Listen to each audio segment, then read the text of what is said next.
masqué derrière une fausse perception de la réalité. Pour connaître le nombre de malades, il y a deux façons de compter. D'un côté, les cas officiels, testés et donc déclarés, et de l'autre, les cas réels, des personnes contaminées et contagieuses, mais qui parfois n'ont même pas le moindre symptôme. En Chine, entre le 8 décembre et le 22 janvier, 444 cas sont officiellement recensés. Dans les semaines qui suivent, les malades affluent dans les hôpitaux chinois. Parmi eux, de nombreux cas sont diagnostiqués positifs. Les équipes chinoises leur demandent à quand remonte l'apparition des symptômes, et ils découvrent ainsi après coup, une estimation des cas réels sur cette même période. Environ 12 000, 27 fois plus que les cas officiels. Voilà l'avance que le virus a sur nous. Vous pensez que c'est spécifique à la Chine? Erreur. En France, il n'y a aucun dépistage systématique de l'ensemble de la population. Le nombre de cas réels est nécessairement considérablement supérieur aux cas officiellement dépistés. Ce n'est pas un complot, juste une réalité. Partant de là, à chacune de nos sorties, nous jouons le jeu du virus. Car le Covid-19 ne se propage pas tout seul. Il voyage avec nous, même sans symptômes, et se répand par nos interactions sociales. Chaque personne contaminée peut infecter 2 à 3 individus, soit presque le double d'une grippe classique.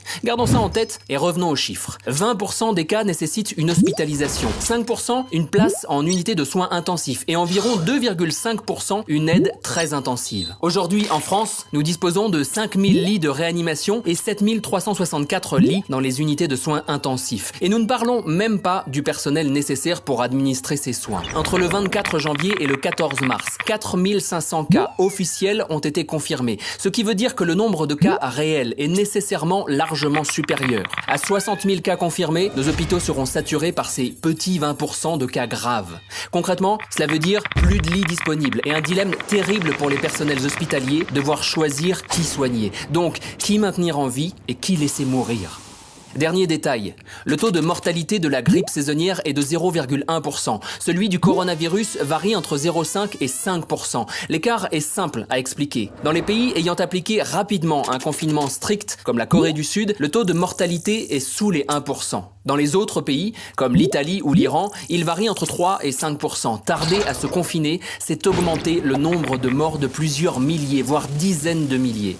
Voilà la réalité. Violente, brutale.